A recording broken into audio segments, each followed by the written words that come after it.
Fala galera, mais um videozinho para vocês.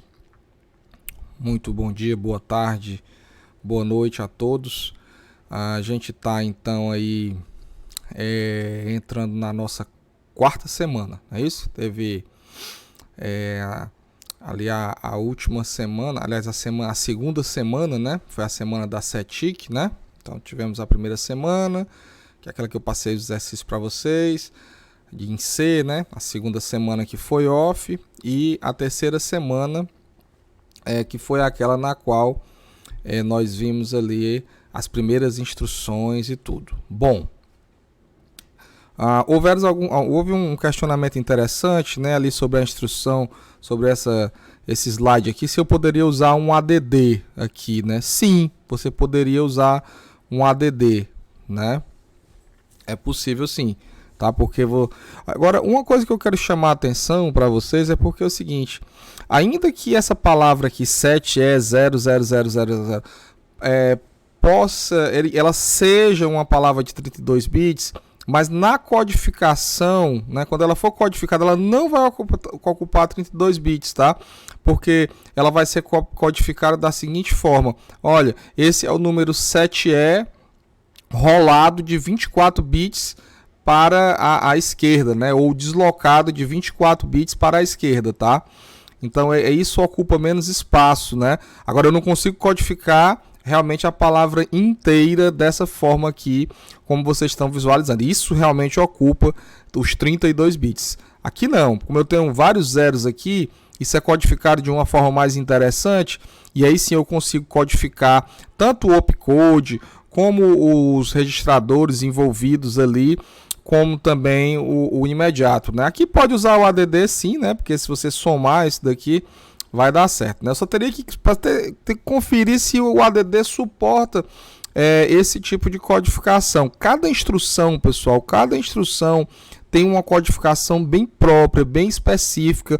Cada instrução pode ter mais de uma codificação, ou usando apenas registradores, ou com registradores imediatos. Então, tem que ter muito cuidado quando programar em Assembly, tá? Porque cada instrução suporta modos de codificação bem específicos, né? Então, tem que estar sempre conferido ali no datasheet. Hoje, né, na aula de hoje, o conteúdo da aula de hoje, a gente vai aprender como acessar a memória, né? Então, hoje a gente vai trabalhar com ponteiros, os famosos ponteiros aí, que deixam vocês aí de cabelos em pé, né? Os famosos ponteiros lá da linguagem em si. A gente vai acessar a memória, né? Quando você programa em linguagem C, você acessa a memória de duas formas, né? Você acessa a memória quando você cria uma variável e que aquela variável tá armazenada na memória, e aí você acessa aquela variável, né? Ou quando você trabalha com ponteiros, que não deixa de ser também uma criação de variável através de um array ou através de alocação dinâmica, né? Aqui na linguagem Assembly, né, a gente não tem esse conceito de variável, a gente tem posições de memória, né, que ali vai representar uma variável, né? Então a gente está sempre acessando ou um registrador ou uma posição de memória. Quando você acessa um registrador, você tem que dizer qual é o nome daquele registrador. Quando você acessa uma posição de memória, você tem que dizer qual é o endereço daquela posição de memória, combinado? Então, se você acessa memória, você precisa saber qual endereço você está acessando, né? Se você acessa registrador, você precisa saber o nome do registrador, né? Agora, qual é a conexão disso com as linguagens de médio e alto nível, ou seja, as variáveis, né? Entenda, o que essa posição de memória ou esse registrador significa logicamente para você dentro do contexto do teu programa é o que vai tornar isso uma variável, né? Você pode, por exemplo, usar o R1 como se fosse um contador, né, dentro de um laço, tá? Mas isso aí é algo que você quem vai determinar dentro da tua lógica. Você pode usar uma posição de memória como sendo um contador. Mais uma vez, isso aí é da lógica do teu programa. Quando você programa em linguagens de médio e alto nível, isso é meio que transparente para você. Você dá um nome para uma variável, ela está armazenada em uma posição de memória que por vezes você inclusive desconhece se a gente estiver falando de uma linguagem de médio e alto nível. Aliás, de uma linguagem de alto nível. Uma linguagem de médio nível, você já dá para usar aquele operador i comercial para poder da linguagem C para poder descobrir o endereço dele, ok? Então vamos focar aqui na nossa aula de hoje, né? Então, vocês lembram do modificador de variável register, né? Você pode fazer assim, register int x, tá? Então você está dizendo para o compilador que você quer que a variável x fique armazenada num registrador, certo? Se você colocar register em tudo, o compilador vai compilar, mas provavelmente ele não vai conseguir armazenar tudo em register, né? Então já ouvi dizer que onde tudo é prioridade, nada é prioridade. Então não adianta botar todas as variáveis como register, né?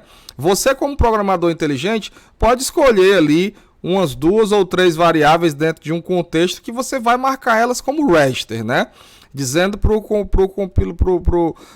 tirando essa, digamos assim, o próprio compilador ele faz essa análise, né, obviamente, né, só que ele não é tão esperto, ele não conhece o programa tão bem quanto o próprio programador, né? Quando o próprio programador sabe quais são as variáveis que são acessadas mais frequentemente, né, dentro do programa dele, ele já marca ali como register, né, falando isso de linguagem C, ok? Aqui, né, a gente não tem esse conceito de variável, a gente tem registrador e tem memória, né? A variável vai ficar por conta da nossa própria combinação do programador consigo próprio, tá? Então, olha, por que a gente precisa acessar a memória, né? Porque a gente só tem 16 registradores e não dá para construir algo, digamos, de médio porte, grande ou realmente útil, né? Com apenas, digamos, 16 vezes 4, 64 bytes. A gente precisa realmente de mais espaço para armazenar dados. Daí que vem essa necessidade de store more data in memory, ok? Memory is large but slow. Então a memória ela é grande em relação aos registradores, mas é lenta em relação aos registradores, né? No caso de microcontroladores, essa memória interna, a gente está falando das memórias SRAM, né, que é a mesma memória utilizada nas memórias cache, são a static RAM. Elas são o tipo de memória mais rápido existente aí, mas ela ainda é muito mais lenta do que os registradores, até porque, como eu expliquei para vocês, os registradores eles encontram um lugar privilegiado bem no meio do data path do processador, bem no meio da estrutura que executa as instruções lá no núcleo do núcleo, como a gente vai compreender mais para frente, né? Então, assim, ainda é commonly used variable, ou seja, variáveis que são muito usadas, que são comumente usadas, né? Podem ser mantidas nos registradores, né? Devem ainda ser mantidas nos registradores. Como eu tinha falado para vocês, você tem aquele modificador register, né? E aí, professor? Olha, a primeira coisa que a gente precisa compreender é que a memória do ARM7 ela é endereçável byte a byte, tá? Então, cada byte tem um endereço de memória, né? Se um byte ocupa a posição X, o próximo byte ocupa a posição X mais 1. Agora, entenda uma coisa. Como cada word, né? Como nós estamos falando de um processador de 32 bits e cada word ocupa 4 bytes, então esses 4 bytes eles vão ocupar 4 posições de memória, né? Então, quando você quiser saltar de uma word para outra, né, você vai ter que saltar de 4 e não de 1. Preste atenção nisso. Cada word, né? Então, por exemplo, vamos aqui nesse mapinha de memória aqui. Esse mapinha de memória aqui, olha, aqui onde tem escrito 10 aqui, né? 10 aqui em hexa, né? É isso mesmo? 10 em hexa, 10, 11, 12, 13, né? É isso mesmo, 10 em hexa, né? Que ele já sai daqui, ó. Então aqui é a posição 0 de memória, ó. Aqui é onde eu estou passando o mouse, é a posição 0 de memória. Ao lado é a posição 1, ao lado é a posição 2 e ao lado é a posição 3. Então a nossa primeira word, ela está armazenada, né? O word que a gente fala, né? Word é a palavra do processador, né? Alguém pode chamar de double word, né? Porque em alguns contextos, né, a word ela assume aí a palavra de 16 bits, mas a gente está falando aqui da palavra deste processador, né? Que a palavra dele é uma palavra de 32 bits, ok? Então, cada palavra desse processador, cada word desse processador ocupa 4 endereços, né? Então, a primeira word ocupa as posições 0, 1, 2 e 3. E a segunda word começa onde? Começa na posição 4. E a terceira word começa na posição 8 e assim sucessivamente, né? Então, como a gente está falando, né, de palavras de 32 bits, para que a gente acesse a primeira palavra, a segunda, a terceira, a gente tem que ir incrementando de 4 em 4, né? So, word address increments by 4, né? Cada byte tem um endereço único, né? Então, alguém poderia, por exemplo, pensar que o primeiro endereço, que a primeira word está na posição 0 e que a segunda word está na posição 1, negativo. A primeira word está na posição 0, né? Essa word ocupa as posições, ela começa na posição 0, ela ocupa as posições 0, 1, 2 e 3, e a segunda word começa aí na posição 4, ok? Dito isso, a gente vai... Existem duas instruções, tá, que são importantíssimas, né, que vocês têm realmente aí que decorar, né, para que tem que colocar no coração de vocês. Quando eu falo decorar, é colocar no coração, na alma, aprender, que são as instruções load register e as instruções store register.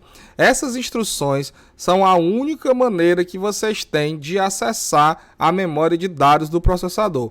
Então, store register serve para escrever na memória de dados. Load register serve para ler da memória de dados. Então, load register, né? Load register, ok? Então, você vai ler da memória para o registrador, né? Store register, você vai escrever um dado que está no registrador na memória. Então, vamos ver aqui primeiro a load, né? Que ela é a instrução de leitura da memória, né? O mnemônico dela, ou seja, a palavra que é utilizada, né, a palavra resumida que é utilizada aí seria LDR, né, Load Register, ok? O formato dela, né, que a gente está estudando agora, lembrando, cada instrução suporta várias codificações. Aqui é uma das codificações que a gente está vendo, olha. Ela recebe como parâmetro, né, um registrador. Esse primeiro registrador aqui, pessoal, é o registrador que vai ser escrito, né? Ou seja, eu estou lendo um dado da memória para o registrador, né? Ele vai ser escrito, esse dado que está sendo lido da memória vai ser escrito em qual registrador? Nesse primeiro registrador que você colocar aqui, logo após o nome LDR. Aqui no caso, no exemplo, é o R0. Então, R0 vai ser sobrescrito. Aqui, R0 vai ser sobrescrito, tá? Legal. E quais são os próximos parâmetros? O próximo parâmetro é o endereço que você quer ler, né? Se você quer ler a memória, você tem que dizer qual o endereço. Nesse caso aqui, o endereço que você quer ler é R1 mais 12, né? Então você coloca dessa forma aí, né? Entre colchetes, o imediato separado do registrador através de uma vírgula, né? E o imediato aqui com hashtag. Lembrando que esse imediato não é obrigatório, né? Se eu não tivesse colocado esse vírgula hashtag 12, né? Se você tivesse só o R1 entre colchetes, a gente estaria falando aí de ler a posição R1 ou a posição R1 mais 0. Ah, professor, então afinal, qual posição de memória vai ser lida? Depende. Se o seu R1 contiver, por exemplo, 1000, você vai ler a posição de memória 1000, né? Ok? Então o R1, pessoal, aqui no nosso exemplo, ele é o famoso ponteiro, né? Ele contém o endereço da memória a ser lido, né? Então, address calculation, o endereço é calculado aqui, address igual a R1 mais 12, né? Ou R1, né, com um offset de 12, né? De 12 posições, de 12 bytes aqui, hein? Cada endereço, né? 1 byte, tá? Então aqui eu estou pulando 3 words em relação ao endereço que está armazenado em R1. Então, R1 tem um número dentro dele, um valor, que nesse caso aqui está representando um endereço de memória, né? Poderia ser um contador. Então, a lógica da programação vai de você, programador, né? Vai de você entender dentro do seu contexto o que é que significa, logicamente, aquele valor armazenado em R1. Dentro do nosso contexto aqui, é uma posição de memória, né? Então, qual é o resultado final dessa operação LDR? R0, né, vai conter, vai armazenar o dado de memória, né, que da posição, por qual endereço de memória? R1 mais 12, né? Então, o endereço de memória é R1 mais 12, né? Se, por exemplo, R1 contém 1000, qual o endereço de memória que vai ser lido? 1012. Qual o valor que está armazenado lá nessa memória? Não sei. Aqui não dá para esse slide, não dá para saber. Sabe que foi lida a posição de memória 1012. Se você quiser saber, você vai ver R0. R0, o valor, se tivesse, por exemplo, 50 escrito lá na posição de 1012, após a execução dessa instrução, o R0 conteria qual valor? 50. Ok? Então, vamos aqui para um exemplo aqui, olha. Pede-se para fazer um programa, né, que leia um Word de dados, né, que está na posição 8. Então, eu quero ler a posição 8, né? Na verdade, eu quero ler as posições 8, 9, 10 e 11. 8, 9, 10 e 11, né? Qual é a estratégia que se vai utilizar? Bom, você vai colocar 0 no registrador R2, tá vendo aqui, ó, move R2 0. Então eu estou zerando o registrador R2. Pessoal, tem uma outra forma interessante de zerar um registrador, que é você fazer um ou dele consigo próprio, né? Então você faz um ou exclusivo, não é um ou simples, um ou exclusivo, tá? Um XOR, né? E a gente brinca dizendo que a gente faz a variável chorar, porque ela vai ficar em 0. Então, se você faz R2 ou exclusivo com R2, ele vai ficar zerado, ok? Mas só para vocês aprenderem esse truquezinho aí. Então aqui, olha, R2 vai conter 0. Aí eu vou ler qual posição de memória? A posição R2 mais 8, 0 mais 8. Ah, legal. Que é o que ele pediu aqui, ó. At memory address 8. Joia. Tá? Então, olha. E ele pede para armazenar esse dado que vai ser lido lá da posição de memória 8 em qual registrador? No registrador R3. Joia, tá aqui o registrador R3, ó. Então tá aqui o meu programinha, ó.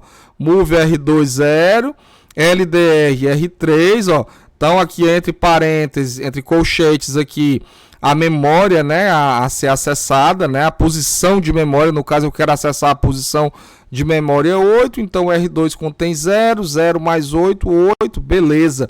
Essa posição de memória vai ser lida para onde? Vai ser lida para o registrador R3. Interessante perceber, aqui ele já colocou o mapinha de memória, né? Então vamos ver aqui, posição 0, 1, 2, 3, 4, 5, 6, 7, 8. Ah, tá aqui a posição de memória 8, ó. As posições de memória 8, 9, 10 e 11, né? Elas contêm esses valores aqui, 42, 28, 01, ok? E esses valorezinhos aqui vai ser copiados. Lembra que R3, nossos registradores são registradores de 32 bits ou 4 bytes. Então esses bytes aqui, 01, 28, 42, que estão armazenados nas posições de memórias 8, 9, 10 e 11, né? Esses bytes vão ser copiados para o registrador R3. Então, ao final da execução desse código, o registrador R3, né, que é de 32 bits, vai conter quais dados? Esses aqui, 01, 28 e 42. Entendido? Ele já colocou aqui, ó, 0x, 01, 28, 42, after load, né? Vamos estudar agora, então, como é que a gente escreve na memória. A gente já aprendeu a ler da memória, agora a gente vai aprender a escrever na memória. Pessoal, vocês precisam ver e rever esse vídeo várias vezes para entender exatamente isso, tá? Né?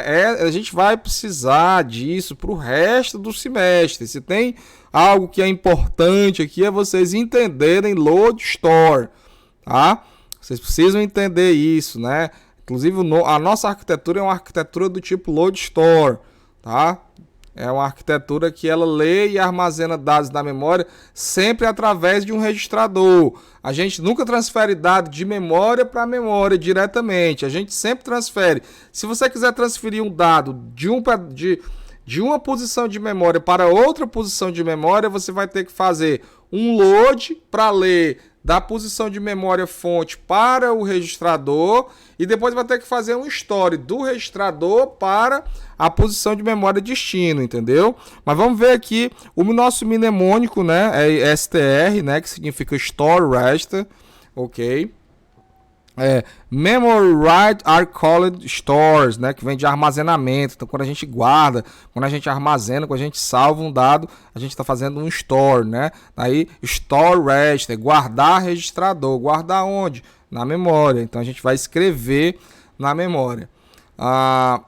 Então, no nosso exemplo aqui, a gente vai fazer o quê? Store the value held in R7 into Memory Word 21, né? Então nós vamos armazenar o valor, né, que está no registro, o valor do registrador R7 vai ser guardado na posição de memória 21, beleza, pessoal? Quanto é que está armazenado no meu registrador R7, né? Isso é uma coisa que ele não disse aqui, não, mas a gente vai poder ver aqui na memória. Tá? Então tem um valor lá no R7 que no programa aqui não dá para ver. Aí o que ele faz aqui? Primeira coisa, né? Ele está falando da Word 21, pessoal. Não é da posição de memória 21, é Memory Word 21. Quando fala Memory Word, você sabe que ele está falando do quê? Que são 21 words. Um Word precisa de 4 bytes. Então a gente está falando da posição de memória 84, né? A 21ª Word está na posição de memória 84, em decimal. Quando a gente passa isso para hexa, dá 0x54, beleza? Beleza, né? Então, eu quero escrever em qual posição de memória? Na posição de memória 0x54, legal, tá? Então, o que a gente vai fazer aqui? Vou zerar o registrador R5, né? E vou usar esse imediato aqui, 0x54. Então, 0 mais 0x54, 0x54, né? 0x54, que é a mesma coisa de 84 em decimal, que veio de 4 vezes 21. Então, aqui me garante que eu vou escrever na posição de memória 0x54, né? Porque eu estou usando o quê? Store, né? Mas qual é o dado que eu quero escrever nessa posição de memória? Eu quero escrever o valor que está armazenado em R7, joia. Então, o valor contido em R7 aqui vai ser armazenado nessa posição de memória, tá? Que posição de memória é essa aqui? Nem dá para ver no mapa, né? Porque tá lá em cima, ó, vai estar aqui para cima, o Word 0, o Word 1, o Word 2, o Word 3, o Word 4. Então a Word 21 vai estar lá para cima, ela nem, digamos assim, apareceu aqui, né? Então isso é a instrução register, né? Ok? Aí um detalhe importante, professor, eu poderia colocar o 84 aqui, tirar esse 0x daqui e colocar hashtag 84? Pode, ó. Ele está dizendo aqui no slide pra gente, ó. The offset can be written in decimal or hexadecimal. Ok? Então, recapitulando, né? As words, elas são... Para você saber se fala a Word 50 está em qual posição? Está na posição de memória 200, desde que você esteja considerando um offset de 0, iniciando na posição 0, né? Porque é de 4 em 4, né? Quando eu trabalho com Story, a Story ela recebe como parâmetro a posição byte a byte ou a posição em Word, ela recebe a posição byte a byte. Story ou load precisa da posição em byte, né? Então, se o teu problema de entrada quer acessar o Word 21, então tu tem que Antes de passar o valor para a história, tu tem que multiplicar por 4, porque para a história ela entende o endereço byte a byte, story ou load também, né? Então, address of memory word 2, qual é o endereço, né, da word, onde está da word 2, 2 vezes 4, 8, qual é o endereço da memory word 10, 10 vezes 4, 40, né? Então aqui é o endereço byte a byte, que é o que a store e a load requer, ok? Assunto aqui para nossa próxima videoaula, Big Endian e Little Endian. Um forte abraço para vocês, meus queridos. Fiquem com Deus, na paz do Senhor Jesus.